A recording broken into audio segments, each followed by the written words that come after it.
Hi everyone, welcome back. നമ്മൾ branch അക്കൗണ്ടിങ്ങിലെ stock and debtors method system ആണ് ഇനി ഡിസ്കസ് ചെയ്യാൻ പോകുന്നത്. സ്റ്റോക്ക് ആൻഡ് ഡെറ്റോസ് സിസ്റ്റം മനസ്സിലാക്കേണ്ടത് നേരത്തെയുള്ള മെത്തേഡ് വളരെ ചെറിയ ബ്രാഞ്ചുകൾക്ക് ചെയ്യുന്ന ഒരു സിസ്റ്റം ആണെങ്കിൽ സ്റ്റോക്ക് ആൻഡ് ഡെറ്റോസ് മെത്തേഡ് ആണ് കുറച്ചും കൂടെ ഫുൾ ഫ്ലഡ്ജ് ആയിട്ട് ചെയ്യുന്ന വലിയ ബ്രാഞ്ചുകൾക്കൊക്കെ വേണ്ടി കൈകാര്യം ചെയ്യുന്ന മെത്തേഡ്. ഓക്കെ, ഇതിൽ ഒരുപാട് കൺട്രോൾ അക്കൗണ്ടുകൾ നമ്മൾ മെയിൻറ്റെയിൻ ചെയ്യുന്നുണ്ട്.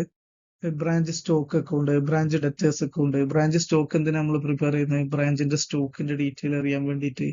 ഡെറ്റേഴ്സ്, ബ്രാഞ്ച് ഡെറ്റേഴ്സിന്റെ ബാലൻസ്, മറ്റു കാര്യങ്ങൾ അറിയാൻ വേണ്ടിയിട്ട്. ബ്രാഞ്ച് എക്സ്പെൻസ് അക്കൗണ്ട്, എക്സ്പെൻസ് അറിയാൻ വേണ്ടിയിട്ട്. ബ്രാഞ്ച് ക്യാഷിന്റെ ക്ലോസിംഗ് ബാലൻസ് ഒക്കെ അറിയാൻ വേണ്ടിയിട്ട്. ഗുഡ്സ് സെൻഡ് ടു ബ്രാഞ്ച്, അതിന്റെ ഡീറ്റെയിൽസ് കിട്ടണം. അതുപോലെ തന്നെ ബ്രാഞ്ച് ഫിക്സഡ് അസറ്റ് വേണം. ബ്രാഞ്ച് അഡ്ജസ്റ്റ്മെന്റ് അക്കൗണ്ട് എന്തിനാ ചെയ്യുന്നത്? അത് സ്വാഭാവികമായിട്ടും നമ്മൾ സാധാരണഗതിയിൽ ഗ്രോസ് പ്രോഫിറ്റ് എന്താണോ കാണുന്നത് അത് കിട്ടാൻ വേണ്ടിയിട്ടാണ്. അപ്പൊ ബ്രാഞ്ച് അഡ്ജസ്റ്റ്മെന്റ് അക്കൗണ്ടിലെ ബാലൻസ് പ്രോഫിറ്റോ അല്ലെങ്കിൽ ലോസോ ആയിരിക്കും. അത് സ്വാഭാവികമായിട്ടും ഒന്നുകിൽ ഗ്രോസ് പ്രോഫിറ്റ് ആയിരിക്കും അല്ലെങ്കിൽ ഗ്രോസ് ലോസ് ആയിരിക്കും. അത് എടുത്തിട്ട് ബ്രാഞ്ച് P&L അക്കൗണ്ടിലേക്ക് കൊണ്ടുപോവേണ്ടതുണ്ട്. ഇതാണ് ഗ്രോസ് പ്രോഫിറ്റ്. ബ്രാഞ്ചിന്റെ നെറ്റ് പ്രോഫിറ്റ് കാൽക്കുലേറ്റ് ചെയ്യുക ബ്രാഞ്ച് പ്രോഫിറ്റ് ആൻഡ് ലോസ് അക്കൗണ്ടിൽ നിന്ന്. ഈ ബ്രാഞ്ച് പ്രോഫിറ്റ് ആൻഡ് ലോസ് അക്കൗണ്ടിലെ ബാലൻസ് നമ്മുടെ കമ്പനിയുടെ ഹെഡ് ഓഫീസിന്റെ ജനറൽ P&L അക്കൗണ്ടിലേക്ക് നമ്മൾ എന്ത് ചെയ്യും? ട്രാൻസ്ഫർ ചെയ്യും. ഇതാണ് ഇത്രയും അക്കൗണ്ടുകളാണ് നമ്മൾ പ്രിപ്പയർ ചെയ്യുന്നത്. ഓക്കെ, അപ്പൊ നമ്മൾ ഇനി ഈ ഒരു വീഡിയോയിൽ മുഴുവൻ ഡിസ്കസ് ചെയ്യുന്നത് നമ്മുടെ ജേണൽ എൻട്രീസ് ആണ്. എന്തൊക്കെയാണ് ഇതിൽ വരുന്ന ജേണൽ എൻട്രീസ് നോക്കുക. ഒന്നാമത്തത് ഗുഡ്സ് സെൻഡ് ടു ബ്രാഞ്ചിന് എന്താണ് ജേണൽ എൻട്രി വരിക എന്നുള്ളതാണ്. ഗുഡ്സ് സെൻഡ് ടു ബ്രാഞ്ചിന് ജേണൽ എൻട്രി, ബ്രാഞ്ചിലെ സ്റ്റോക്ക് എന്ത് ചെയ്യും? കൂടും. ബ്രാഞ്ചിലേക്ക് സ്റ്റോക്ക് അയച്ചു കഴിഞ്ഞാൽ ബ്രാഞ്ചിന്റെ സ്റ്റോക്ക് കൂടും. അപ്പൊ ബ്രാഞ്ച് സ്റ്റോക്ക് അക്കൗണ്ടിനെ നമ്മൾ എന്ത് ചെയ്യണം? ബ്രാഞ്ച് സ്റ്റോക്ക് അക്കൗണ്ടിനെ നമ്മൾ എന്ത് ചെയ്യണം? ഡെബിറ്റ് ചെയ്യണം. ബ്രാഞ്ച് സ്റ്റോക്ക് അക്കൗണ്ടിനെ ഡെബിറ്റ് ചെയ്യണം. അതിന് താഴെ മറ്റൊരു എൻട്രി വരിക ഗുഡ്സ് സെൻഡ് ടു ബ്രാഞ്ച് എന്നുള്ളതുമാണ്. അപ്പോൾ journal entry branch stock account to goods send to branch. Okay, ഇതാണ് നമ്മുടെ ജേണൽ എൻട്രി. ഇനി നമ്മൾ അടുത്തതായിട്ട് ചെയ്യേണ്ടത് എന്താണ്? അടുത്ത journal entry goods returned by branch. Branch return ചെയ്ത് കഴിഞ്ഞാൽ എന്തായിരിക്കും ജേണൽ എൻട്രി? ഇതിന്റെ നേരെ ഓപ്പോസിറ്റ് എൻട്രി ആയിരിക്കും. കാരണം ബ്രാഞ്ചിലെ സ്റ്റോക്ക് കുറയാണ്, ഗുഡ്സ് സെൻഡ് ടു ബ്രാഞ്ചും എന്ത് ചെയ്യാണ്? കുറയാണ്. അപ്പൊ അതിന്റെ നേരെ opposite entry goods send to branch account to branch stock. ഇതിൽ ഇൻ കേസ് നമ്മൾ ശ്രദ്ധിക്കേണ്ട ഒരു കാര്യം, ഇതിലൊക്കെ എന്തുണ്ടെങ്കിൽ ലോഡിംഗ് എമൗണ്ട് ഉണ്ടെങ്കിൽ നമ്മൾ ഒരു എൻട്രിയും കൂടെ പാസ് ചെയ്യേണ്ടി വരും. ആ എൻട്രി നമ്മൾ പറയുന്നുണ്ട്, താഴെ അടുത്ത ഡിസ്കഷനിൽ വരുന്നുണ്ട്. എൻട്രി എന്താന്ന് ചോദിച്ചു കഴിഞ്ഞാൽ ജസ്റ്റ് ഒന്ന് മനസ്സിലാക്കാൻ വേണ്ടി പറയാം. ഗുഡ്സ് സെൻഡ് ടു ബ്രാഞ്ചിലെ ലോഡിംഗ് എമൗണ്ട് ഒഴിവാക്കാൻ വേണ്ടി നമ്മൾ ചെയ്യുന്നത് goods send to branch account to branch adjustment account. ഇത് നമ്മൾ എന്ത് ചെയ്യണം? ഈ ഒരു എൻട്രി പാസ് ചെയ്യണം. അതേപോലെ തന്നെ ഗുഡ്സ് റിട്ടേൺ ചെയ്യുകയാണെങ്കിൽ അതിലെ ലോഡിംഗ് എമൗണ്ട് ഒഴിവാക്കാൻ വേണ്ടിയിട്ട് ഇതിന് നേരെ ഉൾട്ട എൻട്രി, അതെന്താണ്? Branch adjustment account to goods send to branch. ഇങ്ങനെ ഒരു എൻട്രി നമ്മൾ ഇടണം. ഈ എൻട്രി എന്ത് ചെയ്യുന്നുണ്ട്? നമ്മുടെ ഡിസ്കഷന്റെ ഭാഗമായിട്ട് വരുന്നുണ്ട്. ഞാൻ ഇതിന്റെ കൂടെ സാന്ദർഭികമായിട്ട് പറഞ്ഞു എന്നേ ഉള്ളൂ. പിന്നെ ഓരോ ക്വസ്റ്റ്യൻ ചെയ്യുന്ന സമയത്തും നമുക്കത് ഡീറ്റെയിൽ ആയിട്ട് ഡിസ്കസ് ചെയ്യാം. ഇപ്പൊ എന്തുകൊണ്ടാണ് ഇങ്ങനെ എൻട്രി വന്നത് എന്ന് മനസ്സിലായി എന്ന് പ്രതീക്ഷിക്കുന്നു. ഗുഡ്സ് സെൻഡ് ടു ബ്രാഞ്ച് ലേക്ക് നമ്മൾ അഡ്ജസ്റ്റ്മെന്റ് നടത്തുന്ന രീതിയാണ്. ഇനി നമുക്ക് അടുത്ത cash send to branch for expenses. Cash അല്ലേ? എക്സ്പെൻസിന് വേണ്ടിയിട്ടല്ലേ? എക്സ്പെൻസ് അപ്പൊ ഡെബിറ്റ് ചെയ്യണം. എന്ത് എക്സ്പെൻസ് ആണ്? ബ്രാഞ്ച് എക്സ്പെൻസ് ആണ്. അപ്പൊ എക്സ്പെൻസിന് ബ്രാഞ്ച് എക്സ്പെൻസ് എന്ന് പറയണം. നമ്മൾ ഈ ബുക്സ് ഒക്കെ ഉണ്ടാക്കുന്നത് ഡിപ്പെൻഡന്റ് ബ്രാഞ്ചിൻ്റെതാണ്. അപ്പോൾ ബുക്സ് കൈകാര്യം ചെയ്യുന്നത് ആരാണ്? ഹെഡ് ഓഫീസ് ആണ് ഈ ട്രാൻസാക്ഷൻസ് ഒക്കെ റെക്കോർഡ് ചെയ്യുന്നത്. അപ്പൊ ഹെഡ് ഓഫീസിന്റെ ക്യാഷ് എന്ത് ചെയ്യാണ്? കുറയാണ്. ക്യാഷ് എന്താണ്? അസറ്റ് ആണ്. അസറ്റ് കൂടുമ്പോൾ ക്യാഷിന് നമ്മൾ എന്ത് ചെയ്യണം? ക്രെഡിറ്റ് ചെയ്യണം. പിന്നെ എക്സ്പെൻസ് എന്ന് പറയുന്നത് എക്സ്പെൻസ് ആണ് നമ്മൾ റെക്കോർഡ് ചെയ്യുന്നത്. എക്സ്പെൻസ് കൂടുമ്പോൾ ഡെബിറ്റ് ആണ് ചെയ്യേണ്ടത്. പക്ഷെ ഇത് എക്സ്പെൻസ് ഹെഡ് ഓഫീസിന്റെ എക്സ്പെൻസ് അല്ല. അതുകൊണ്ട് തന്നെ നമ്മൾ ബ്രാഞ്ച് എക്സ്പെൻസ് എന്നാണ് എന്ത് ചെയ്യുക? കൊടുക്കുക. ബ്രാഞ്ച് എക്സ്പെൻസ് കൂടുമ്പോൾ അതിന് ഡെബിറ്റ് ചെയ്യണം. അപ്പൊ ജേണൽ എൻട്രി ഈ രീതിയിലാണ് വരുന്നത്. ഓക്കെ, ഇനി ക്യാഷ് സെയിൽസ് അറ്റ് ബ്രാഞ്ചിലെ ക്യാഷ് സെയിൽസ് ആണ് നടക്കുന്നത്. അപ്പോൾ ഉള്ള ജേണൽ എൻട്രി എന്താണ്? ബാങ്കിന്റെ ഹെഡ് ഓഫീസിന്റെ ബാങ്കിലേക്കാണെങ്കിൽ ഹെഡ് ഓഫീസിന്റെ ബാങ്കിലേക്ക് വരും. ഇനി അതല്ല ബ്രാഞ്ച് ആണെങ്കിൽ ക്യാഷ് ആണെന്നുണ്ടെങ്കിൽ സ്വാഭാവികമായിട്ടും ക്യാഷ് ആരുടെ അടുത്താ കിട്ടുക? ബ്രാഞ്ചിന്റെ അടുത്താണ് കിട്ടുക. അതുകൊണ്ട് branch cash. Okay, to branch stock എന്നുള്ള രീതിയിലാണ്. ബ്രാഞ്ചിലെ സ്റ്റോക്ക് എന്ത് ചെയ്യാണ്? കുറയാണ്. അതുകൊണ്ട് സ്റ്റോക്കിനെ ക്രെഡിറ്റ് ചെയ്തു. സ്റ്റോക്ക് കൂടിയ സമയത്ത് സ്റ്റോക്കിനെ ഡെബിറ്റ് ചെയ്തിട്ടുണ്ടായിരുന്നു. ഇവിടെ എന്താ ബ്രാഞ്ച് ബാങ്ക് എന്ന് കൊടുക്കാത്തതെന്ന് വെച്ച് കഴിഞ്ഞാൽ പല കാരണങ്ങളാണ്. ഒന്ന് നമ്മൾ ഇത്ര മനസ്സിലാക്കിയാൽ മതി. ബ്രാഞ്ചിന്റെ ബാങ്ക് എന്ന് പറഞ്ഞാല് ബ്രാഞ്ചിന് സെപ്പറേറ്റ് ലീഗൽ എൻറ്റിറ്റി പദവി ഇല്ല. അതുകൊണ്ട് ഹെഡ് ഓഫീസിന്റെ പേരിൽ തന്നെയാണ് ബ്രാഞ്ച് ഉണ്ടാവുക. ഓക്കെ, അപ്പം ഇതാണ് നമ്മുടെ ഇപ്പോഴത്തെ രീതി. ഇനി നമ്മൾ അടുത്ത ഒരു സ്ലൈഡിലേക്ക് പോവാണ്.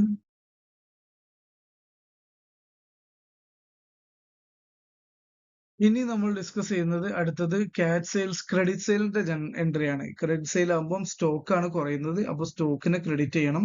പിന്നെ എന്താണ് ബ്രാഞ്ചിന്റെ ഡെറ്റേഴ്സ് ആണ് കൂടുക, അപ്പൊ ബ്രാഞ്ച് ഡെറ്റേഴ്സിന് ഡെബിറ്റ് ചെയ്യുക. ഡെറ്റേഴ്സ് എന്താണ്? അസറ്റ് ആണ്. അസറ്റ് കൂടുമ്പോൾ ഡെബിറ്റ് ചെയ്തു. സ്റ്റോക്ക് അസറ്റ് ആണ്. അസറ്റ് കുറയുമ്പോൾ എന്ത് ചെയ്തു? ക്രെഡിറ്റ് ചെയ്തു.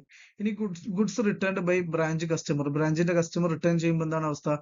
സ്റ്റോക്ക്, ബ്രാഞ്ചിലെ സ്റ്റോക്ക് കൂടും. അപ്പൊ ബ്രാഞ്ച് സ്റ്റോക്ക് അക്കൗണ്ട് ഡെറ്റർ, ബ്രാഞ്ചിന്റെ ഡെറ്റർ എന്ത് ചെയ്യും? കുറയും. അപ്പം ടു ബ്രാഞ്ച് ഡെറ്റർ എന്ന് കൊടുക്കുക. ഓക്കെ, അടുത്ത് collection, cash collected from branch debtors. ഡെറ്റേഴ്സിന്റെ അടുത്ത് നിന്ന് ക്യാഷ് കളക്ട് ചെയ്യാണ്. അത് നമുക്ക് നോക്കാം. ബാങ്ക് ക്യാഷ് കൂടാണ്. ഈ ബാങ്ക് ആണെങ്കിൽ ബാങ്ക് കൂടാണ്. ഡെറ്റേഴ്സിന്റെ എമൗണ്ട് കുറയാണ്. ഈ രീതിയിലാണ് എന്ത് ചെയ്യുക? എൻട്രി വരിക. ഞാൻ നേരത്തെ പറഞ്ഞ പോലെ തന്നെ ബാങ്ക് ആണെങ്കിൽ സെപ്പറേറ്റ് എൻറ്റിറ്റി അല്ലാത്തത് കൊണ്ട് തന്നെ ഹെഡ് ഓഫീസിന്റെ അക്കൗണ്ടിലേക്കാണ് പോവുക. ബ്രാഞ്ചിന്റെ ക്യാഷ് ആയിട്ട് ബ്രാഞ്ചാ വാങ്ങുന്നതെന്നുണ്ടെങ്കിൽ അത് ബ്രാഞ്ച് ക്യാഷ് ഒന്നായിരിക്കും വരിക. ടു ബ്രാഞ്ച് ഡെറ്റേഴ്സ് എന്നുള്ള എൻട്രി വരും. ഇനി എട്ടാമത്തെ ഡിസ്കൗണ്ട്, അലവൻസ്, ബാഡ് ഡെറ്റ്സ്, ഇതെല്ലാം എക്സ്പെൻസ് ആണ്. അതുകൊണ്ട് തന്നെ ശ്രദ്ധിക്കുക. ഇതൊരു ഇമ്പോർട്ടന്റ് എൻട്രി ആയിട്ട് നമുക്ക് ശ്രദ്ധയിൽ വേണ്ടതാണ്. എന്താ കാര്യം എന്ന് വെച്ച് കഴിഞ്ഞാൽ ഇവിടെ നമ്മൾ എൻട്രി ഇടുക, ഓരോന്നും സെപ്പറേറ്റ് ഇടൂല, ഡയറക്റ്റ് എക്സ്പെൻസ് ആണ്. പിന്നെ ഇതൊക്കെ ബാധിക്കുന്ന ഏത് അക്കൗണ്ടിനെയാണ്? ഡെറ്റേഴ്സ് അക്കൗണ്ടിനാണ് ബാധിക്കുന്നത്. അപ്പൊ ഡെറ്റേഴ്സ് കുറയും, എക്സ്പെൻസ് കൂടും. ആ രീതിയിലാണ് എൻട്രി വരേണ്ടത്. Okay, branch expense account to branch debtors. എന്തുകൊണ്ടാണ്? ഇതൊക്കെ നമുക്ക് എക്സ്പെൻസ് ആണ്, ഡയറക്റ്റ് എക്സ്പെൻസ് എന്നേ കാണിക്കുന്നുള്ളൂ. ഓരോന്നിനും സെപ്പറേറ്റ് എൻട്രി ഇടുന്ന രീതി ഇല്ല. ഓക്കെ ആണല്ലോ? അതാണ് ഈ ഒരു കാര്യത്തിൽ. ഇനി അടുത്തതാണ് നമ്മൾ ഡിസ്കസ് ചെയ്യുന്നത്. അടുത്ത എന്താണ്? For remittance to HO, head ഓഫീസിലേക്ക് റെമിറ്റൻസ്, അതായത് ഹെഡ് ഓഫീസിൽ ക്യാഷ് കൊടുക്കുകയാണ്. ഒന്നെങ്കിൽ ബാങ്ക് മുഖേന കൊടുക്കും എന്നുള്ള രീതിയിലാണെങ്കിൽ ഹെഡ് ഓഫീസ് ആണല്ലോ റെക്കോർഡ് ചെയ്യുന്നത്. ഹെഡ് ഓഫീസിന്റെ ബാങ്ക് ഡെബിറ്റ് ചെയ്യണം, കാരണം ഹെഡ് ഓഫീസിൽ ക്യാഷ് കൂടാണ്. പിന്നെ എന്താണ്? ബ്രാഞ്ചിന്റെ ക്യാഷ് എന്നല്ല എടുത്തു കൊടുക്കുക, അപ്പൊ ബ്രാഞ്ചിന്റെ ക്യാഷിന് എന്ത് ചെയ്യണം? ക്രെഡിറ്റ് ചെയ്യണം.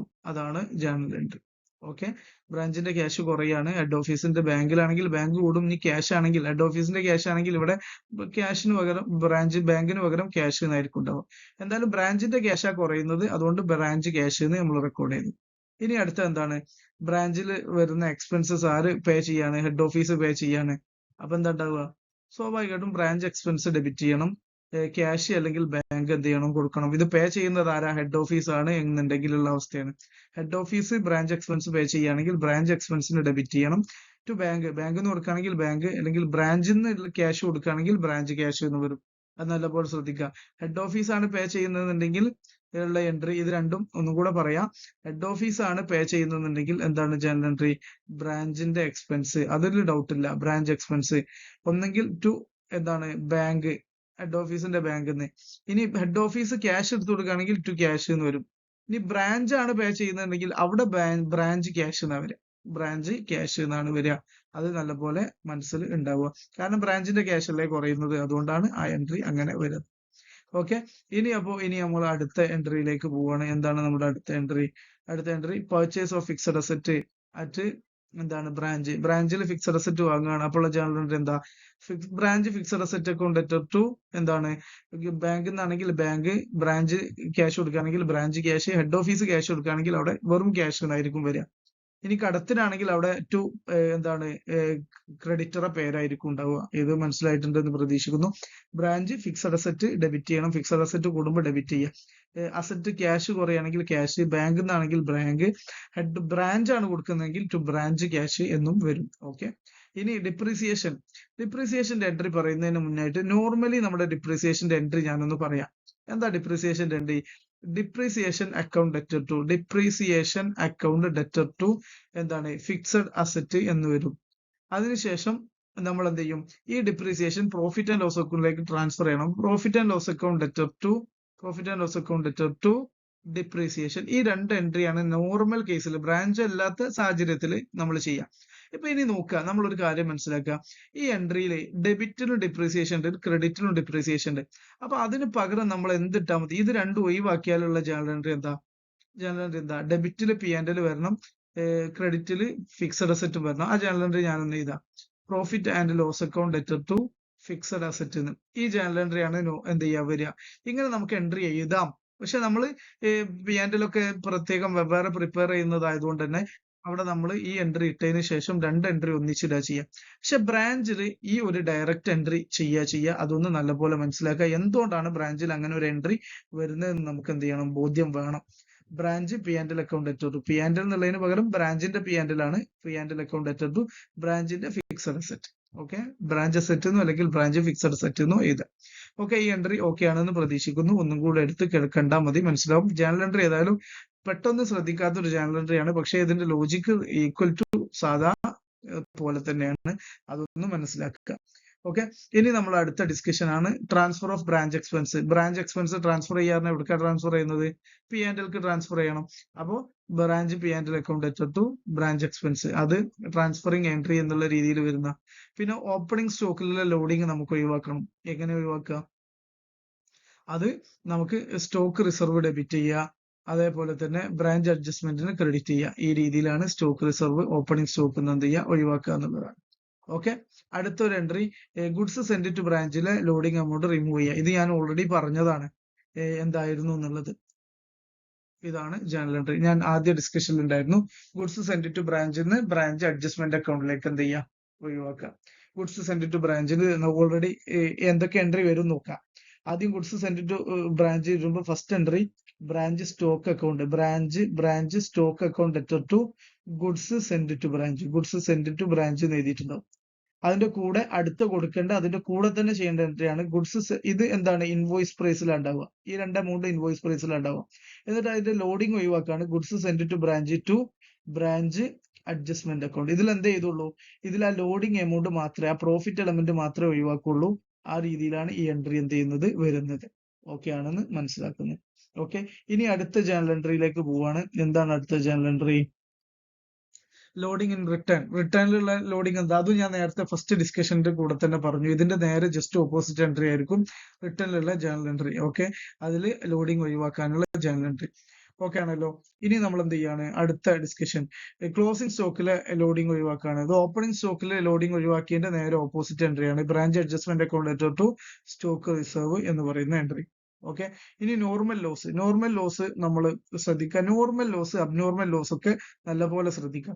നോർമൽ ലോസ് എന്ന് പറഞ്ഞു കഴിഞ്ഞാൽ അതിന്റെ full amount good unit absorb ചെയ്യുന്നതായതുകൊണ്ട് തന്നെ നമുക്ക് എന്ത് ചെയ്യണം, ബ്രാഞ്ച് സ്റ്റോക്കിൽ നിന്ന് അത് മുഴുവൻ എമൗണ്ട് ഒഴിവാക്കണം. ബ്രാഞ്ച് സ്റ്റോക്കിൽ അത് ഉണ്ടാവാൻ പാടുണ്ടോ, ഇല്ല. അപ്പൊ എന്ത് ചെയ്യണം, ബ്രാഞ്ച് സ്റ്റോക്കിനെയാണ് ക്രെഡിറ്റ് ചെയ്യേണ്ടത്. നോർമൽ ലോസ് ആയതുകൊണ്ട് തന്നെ നമ്മൾ ഗ്രോസ് പ്രോഫിറ്റ് കണ്ടെത്താൻ വേണ്ടിയിട്ടാണല്ലോ ബ്രാഞ്ച് അഡ്ജസ്റ്റ്മെന്റ് അക്കൗണ്ട് ഉണ്ടാക്കുന്നത്. അതുകൊണ്ട് തന്നെ ഫുൾ എമൗണ്ട് എങ്ങോട്ട് പോകണം, ബ്രാഞ്ച് അഡ്ജസ്റ്റ്മെന്റ് അക്കൗണ്ടിലേക്ക് പോകണം. ഇതാണ് ഇതിന്റെ ലോജിക്ക്, നല്ലപോലെ ശ്രദ്ധിക്കുക. എന്തുകൊണ്ടാണ് ബ്രാഞ്ച് അഡ്ജസ്റ്റ്മെന്റിലേക്ക് പോകാൻ കാരണം, ബ്രാഞ്ച് അഡ്ജസ്റ്റ്മെന്റ് അക്കൗണ്ടിലൂടെയാണ് ഗ്രോസ് പ്രോഫിറ്റ് കാണുന്നത്. അപ്പൊ നോർമൽ ലോസ് എന്ന് പറയുമ്പോൾ അത് നമ്മൾ സാധാരണ ഒരു ഇൻഹറന്റ് നേച്ചർ ആയിട്ട് വരുന്ന ലോസ് ആണ്. അതുകൊണ്ട് തന്നെ GP തന്നെയാണ് കുറയേണ്ടത്. അതുകൊണ്ടാണ് ഇതിൽ ഇൻവോയ്സ് പ്രൈസ് തന്നെ എന്ത് ചെയ്യണം, എമൗണ്ട് പോകണം. ഇതും അബ്നോർമൽ ലോസ് ഉള്ള ഡിഫറൻസ് നിങ്ങൾ നല്ലപോലെ മനസ്സിലാക്കണം. അടുത്ത അബ്നോർമൽ ലോസ് അല്ലെങ്കിൽ ഷോർട്ടേജ് വരുന്ന സമയത്ത് നമ്മൾ ഒന്നും കൂടെ ജേണൽ എൻട്രി പറയുമ്പോൾ ഞാൻ ഇതൊന്ന് കമ്പയർ ചെയ്തു തരാം. Branch adjustment account debtor to branch stock എന്താണ്, ഫുൾ എമൗണ്ട് ആണ്. ബ്രാഞ്ച് സ്റ്റോക്ക് എന്ന് പറഞ്ഞിട്ട് ഒന്ന് ലോഡിംഗ് അല്ല, ഫുൾ എമൗണ്ട് പോകണം. അത് തെറ്റിപ്പോയതാണ്, ഒന്നും കൂടെ ശ്രദ്ധിക്കുക. ഇവിടെ ലോഡിംഗ് മാത്രം പോയാൽ പോരാ, എന്ത് തന്നെ പോകണം, ഇൻവോയ്സ് പ്രൈസ് തന്നെ പോകണം. ഓക്കെ, അത് നല്ലപോലെ മനസ്സിലാക്കുക, ഇൻവോയ്സ് പ്രൈസ് തന്നെ പോകും. ഓക്കെ, ഇനി ഷോർട്ടേജ് ആണെന്നുണ്ടെങ്കിൽ ഷോർട്ടേജ് നമ്മൾ എന്ത് ചെയ്യുക, ആദ്യം എന്ത് ചെയ്യുക, ബ്രാഞ്ച് സ്റ്റോക്കിൽ നിന്നും മുഴുവൻ എമൗണ്ട് എന്ത് ചെയ്യണം, ഷോർട്ടേജ് ആകുമ്പോൾ ഒഴിവാക്കണം. അതിന് വേണ്ടിയിട്ട് ഇൻവോയ്സ് പ്രൈസ് തന്നെ എന്ത് ചെയ്യുക, ഷോർട്ടേജ് സ്റ്റോക്ക് അക്കൗണ്ടിലേക്ക് എന്ത് ചെയ്യുക, ഡെബിറ്റ് ചെയ്യുക. അതിനുശേഷം ഷോർട്ടേജ് ഇതിൽ നിന്നും എന്ത് ചെയ്യുക, ബ്രാഞ്ച് P&Lക്കും ബ്രാഞ്ച് അഡ്ജസ്റ്റ്മെന്റിലേക്കും കൊടുക്കാം. ഇതിന് പകരം നമുക്ക് ഈ രണ്ട് എൻട്രി നോക്കിയിട്ട് നമുക്ക് ഇതിനൊരു ഒറ്റ എൻട്രിയിൽ തീർക്കാൻ പറ്റും. ഇതാണ് നമ്മൾ പ്രാക്ടിക്കലി ചെയ്യുക. ഇവിടെ ഷോർട്ടേജ് ഇൻവോയ്സ് പ്രൈസിൽ എന്ത് ചെയ്തിട്ടുണ്ട്, ഡെബിറ്റ് ചെയ്തിട്ടുണ്ട്. ഇവിടെ ഇൻവോയ്സ് പ്രൈസിൽ ക്രെഡിറ്റും ചെയ്തിട്ടുണ്ട്. ഇനി നിങ്ങൾ എൻട്രി നോക്ക്. ഇനി എൻട്രി നോക്കുക, എന്താ സുഖം, ഈ എൻട്രി എടുത്താൽ മതി. ഡെബിറ്റിലുള്ള 2 എൻട്രി എടുക്കുക. ബ്രാഞ്ച് അഡ്ജസ്റ്റ്മെന്റ് അക്കൗണ്ട് ലോഡ് എമൗണ്ടിലും ബ്രാഞ്ച് P&L കോസ്റ്റിലും ബ്രാഞ്ച് സ്റ്റോക്ക് ഫുൾ ഇൻവോയ്സ് പ്രൈസിലും ഇട്ട് കഴിഞ്ഞാൽ എന്ത് ചെയ്യും, ഈ എമൗണ്ട് ഫുള്ളി പോകും. ക്ലിയർ ആണല്ലോ. അപ്പൊ ഇതിന് പകരം ഈ 2 എൻട്രി ഇടുന്നതിന് പകരം ഡയറക്റ്റ് ആയിട്ട് ഈ ഒരു എൻട്രി ബ്രാഞ്ച് സ്റ്റോക്ക് എഴുതേണ്ട എമൗണ്ട് ഏതിലാ, ഇൻവോയ്സ് പ്രൈസിൽ എഴുതണം. അപ്പോഴേ ഈക്വൽ ആയിട്ട് എന്ത് ചെയ്യുള്ളൂ, വരുള്ളൂ. ഓക്കെ, ഈ പറഞ്ഞ പോലെ തന്നെ ഈ 2 എൻട്രി തമ്മിൽ എന്താ മാറ്റം, ഇവിടെ ഇൻവോയ്സ് പ്രൈസിൽ ഫുൾ എമൗണ്ട് പോകുന്നുണ്ട്. ഏത് നോർമൽ ലോസിന്റെ കേസിൽ ബ്രാഞ്ച് അഡ്ജസ്റ്റ്മെന്റിലേക്കെങ്കിൽ ഇവിടെ P&Lക്കാണ് കോസ്റ്റ് പോകേണ്ടത്. ആ റിമൂവൽ ഓഫ് എന്താണ് പ്രോഫിറ്റ് എലമെന്റ് റിമൂവ് ചെയ്യാൻ വേണ്ടിയിട്ടാണ് ബ്രാഞ്ച് അഡ്ജസ്റ്റ്മെന്റിലേക്കും പോകുന്നത്. ഈ എൻട്രി നല്ലപോലെ നോക്കുക. ഇതേ എൻട്രി തന്നെ നമുക്ക് ഏതിൽ കൊടുക്കാൻ പറ്റും, എക്സസ് ഷോർട്ടേജ് അല്ല ഓവറേജ് അല്ലെങ്കിൽ എക്സസ് വരുന്ന സമയത്തും അങ്ങനെ എടുക്കാൻ പറ്റും. അപ്പൊ നോക്കാം, അബ്നോർമൽ ലോസിന്റെ സാഹചര്യത്തിലും ഉള്ള എൻട്രി ജസ്റ്റ് നോക്കി നിങ്ങൾക്ക് പെട്ടെന്ന് മനസ്സിലാവും. ഈ കേസിലും എന്താണ്, abnormal loss to branch stock, എന്നിട്ട് branch adjustment, branch P&L, abnormal loss. ഇത് ഷോർട്ടേജിന്റെ അതേ കേസ് തന്നെയാണ്. അപ്പൊ ഇവിടെ നമുക്ക് എന്ത് ചെയ്യാം, ഈ അബ്നോർമൽ ലോസ് ഇവിടെ ഡെബിറ്റിൽ ഇൻവോയ്സ് പ്രൈസ് വന്നാണ്, അബ്നോർമൽ ലോസ് ക്രെഡിറ്റിലും എന്ത് ചെയ്തിട്ടുണ്ട്, ഈക്വൽ വന്നിട്ടുണ്ട്. അപ്പൊ ഇത് രണ്ടും ഒഴിവാക്കിയതിന് ശേഷം നമ്മൾ എന്ത് ചെയ്യുക, ഇതാ ലോഡ് എമൗണ്ട് ബ്രാഞ്ച് അഡ്ജസ്റ്റ്മെന്റിലേക്കും ബ്രാഞ്ച് P&Lക്ക് കോസ്റ്റ് എമൗണ്ട് കൊടുക്കുക. എന്നിട്ട് 2 എന്ന് പറഞ്ഞിട്ട് ബ്രാഞ്ച് സ്റ്റോക്ക് എന്ത് ചെയ്താൽ മതി, ഇങ്ങോട്ട് കൊണ്ടുവന്നാൽ മതി. അപ്പൊ എൻട്രി എന്തായി മാറി, ഒറ്റ എൻട്രിയിൽ തീരും. രണ്ടും ബ്രാഞ്ച് സ്റ്റോക്ക് ഫുൾ എമൗണ്ട് പോകണം. ഇനി ഇൻവോയ്സ് പ്രൈസിൽ തന്നെ പോകണം. കാരണം ബ്രാഞ്ച് സ്റ്റോക്കിൽ നമ്മൾ എഴുതുന്ന മുഴുവൻ എന്താണ്, ഇൻവോയ്സ് പ്രൈസിലാണ്. അതുകൊണ്ടാണ് ആ രീതിയിലുള്ള എൻട്രി വരുന്നത്. ഈ 2 എൻട്രി ഇങ്ങനെ എഴുതിയാലും മതി, അല്ലെങ്കിൽ ഡെബിറ്റും ക്രെഡിറ്റും ഒഴിവാക്കിയിട്ട് ബാക്കിയുള്ളത് എടുത്ത് എഴുതിയാലും മതി. അത് നല്ലപോലെ മനസ്സിലാക്കി വെക്കാം. ഓക്കെ, ഇനി സർപ്ലസ് സ്റ്റോക്ക് ആണെന്നുണ്ടെങ്കിൽ ഉള്ളത് എന്താണ്, branch stock to branch adjustment account, അതുപോലെ തന്നെ ബ്രാഞ്ച് P&L. ഇത് ഞാൻ കമ്പൈൻ ചെയ്ത് ഒറ്റ എൻട്രി ഇട്ടതാ. സർപ്ലസ് പറഞ്ഞ സ്റ്റോക്ക് കൂടിയ അവസ്ഥ അല്ലേ. അപ്പൊ കൂടിയ ഇൻവോയ്സ് പ്രൈസ് എന്ത് ചെയ്യണം, ഇടുക. അതിനുശേഷം ലോഡിംഗ് എമൗണ്ട് ബ്രാഞ്ച് അഡ്ജസ്റ്റ്മെന്റിലേക്കും പിന്നെ കോസ്റ്റ് എമൗണ്ട് ബ്രാഞ്ച് P&Lലേക്കും കൊടുക്കുന്ന രീതിയിലുള്ള ഒരു എൻട്രിയാണ് നമുക്ക് പാസ് ചെയ്യേണ്ടത്. ഓക്കെ, ഇനി നെറ്റ് പ്രോഫിറ്റ് ട്രാൻസ്ഫർ ചെയ്യാണ്, അതായത് ജനറൽ P&Lലേക്ക് ട്രാൻസ്ഫർ ചെയ്യാണ്. അതിനുള്ള ജനറൽ എൻട്രി, ബ്രാഞ്ചിന്റെ നെറ്റ് പ്രോഫിറ്റ് എന്ത് ചെയ്തു, കുറഞ്ഞു. ജനറൽ P&Lന്റെ നെറ്റ് പ്രോഫിറ്റ് എന്ത് ചെയ്തു, കൂടി. ആ രീതിയിലുള്ള ജനറൽ എൻട്രി ആണ് വരുന്നത്. Last closing goods to send, closing എന്താണ്, goods send to branch account close ചെയ്യാണ്. അത് ട്രേഡിംഗ് അക്കൗണ്ടിലേക്കാണ് ക്ലോസ് ചെയ്യേണ്ടത് എന്ന് മനസ്സിലാക്കുക. ഈ ഇത്രയും കാര്യങ്ങളാണ് നമുക്ക് ഈ ഒരു ബ്രാഞ്ച് അക്കൗണ്ടിന്റെ ജേണൽ എൻട്രി എന്നുള്ള രീതിയിൽ ഡിസ്കസ് ചെയ്യാനുള്ളത്. തൽക്കാലം ജേണൽ എൻട്രി വെച്ച് ഞാൻ അവസാനിപ്പിക്കുകയാണ്. ബാക്കി ക്വസ്റ്റ്യൻസുമായി പിന്നീട് ഒരു വീഡിയോയിൽ നമുക്ക് വീണ്ടും കാണാം. Okay, thank you. എന്തെങ്കിലും കൺഫ്യൂഷൻസ് ഉണ്ടെങ്കിൽ കമന്റ് ബോക്സിൽ ചോദിക്കുക, അല്ലെങ്കിൽ നമ്മുടെ ടെലഗ്രാം ചാനലിൽ കാര്യങ്ങൾ നോക്കി മനസ്സിലാക്കുക. ഓക്കെ, അതോടുകൂടി ഞാൻ എന്റെ വീഡിയോ അവസാനിപ്പിക്കുകയാണ്.